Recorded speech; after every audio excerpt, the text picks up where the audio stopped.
আসসালামু আলাইকুম রহমতুল্লাহি ওবরাকাতুহ। আশা করি ভালো আছেন, সুস্থ আছেন।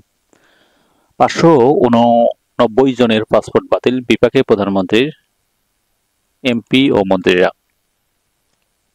দেখতে পাচ্ছেন, শেখ হাসিনা সরকারের সাবেক মন্ত্রী, এমপি, তাদের পরিবারের সদস্যর নামে ইস্যু করা বিশেষ প্রাধিকারভুক্ত লাল পাসপোর্ট বাতিল এবং সংরক্ষিত ব্যক্তিগত ডাটা জব্দ করা হয়েছে। এছাড়া বাতিল পাসপোর্ট ব্যবহার করে তারা যাতে বাংলাদেশে ত্যাগ তৃতীয় কোনো দেশ বা ভ্রমণ করতে না পারেন সে বিষয়ে কঠোর নজরদারি নির্দেশ দিয়েছে স্বরাষ্ট্র মন্ত্রণালয়। সাবেক মন্ত্রী, এমপি ও তাদের পরিবারের সদস্য মিলিয়ে এ পর্যন্ত 589 জনের পাসপোর্ট বাতিল করা হয়েছে। যুগান্তরে এসব প্রতিবেদন উঠে এসেছে। সংশ্লিষ্টরা বলেছে,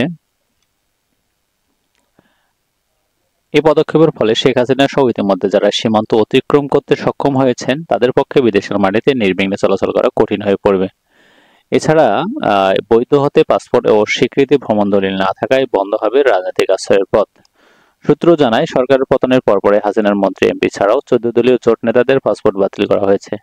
এছাড়াও আওয়ামী লীগের আশীর্বাদপুষ্ট সাবেক সচিব, উচ্চপদস্থ সরকারি কর্মকর্তা, চুক্তিভিত্তিক নিয়োগপ্রাপ্ত বিভিন্ন সংস্থা প্রধান ও পদত্যাগকারী ডিসিদের পাসপোর্ট নবায়নে এখন ব্যাপক কড়াকড়ি আরোপ করা হয়েছে। এদের মধ্যে যারা লাল পাসপোর্ট জমা দিয়ে সাধারণ পাসপোর্টের আবেদন করেছেন তাদের ক্ষেত্রে অন্তত 2টি গোয়েন্দা সংস্থার ছাড়পত্র প্রয়োজন হবে। সাবেক মন্ত্রী, এমপিদের পাসপোর্ট বাতিল ও অন্যান্য দেশে ভ্রমণের কড়াকড়ি আরোপের বিষয়ে 3 সেপ্টেম্বর চিঠি দেয় স্বরাষ্ট্র মন্ত্রণালয়।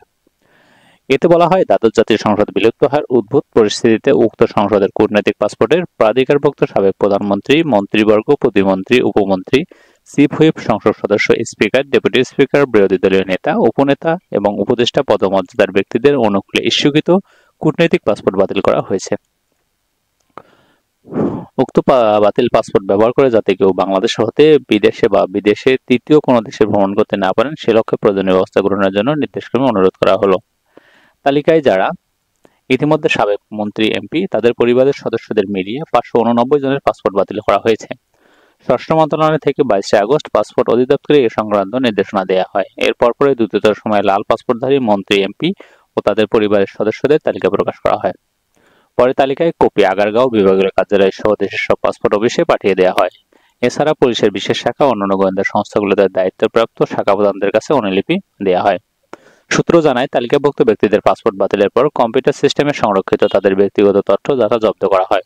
ফলে এদের মধ্যে কেউ পাসপোর্ট প্রতিস্থাপনা নবায়নের চেষ্টা করলে তাদের সংকীর্ণভাবে প্রত্যাখ্যান করা হচ্ছে। এতে দালাল চক্রের মাধ্যমে অন্য কোনোভাবে পেছনের দরজা দিয়ে কেউ পাসপোর্ট নেওয়ার চেষ্টা করলেও লাভ হবে না।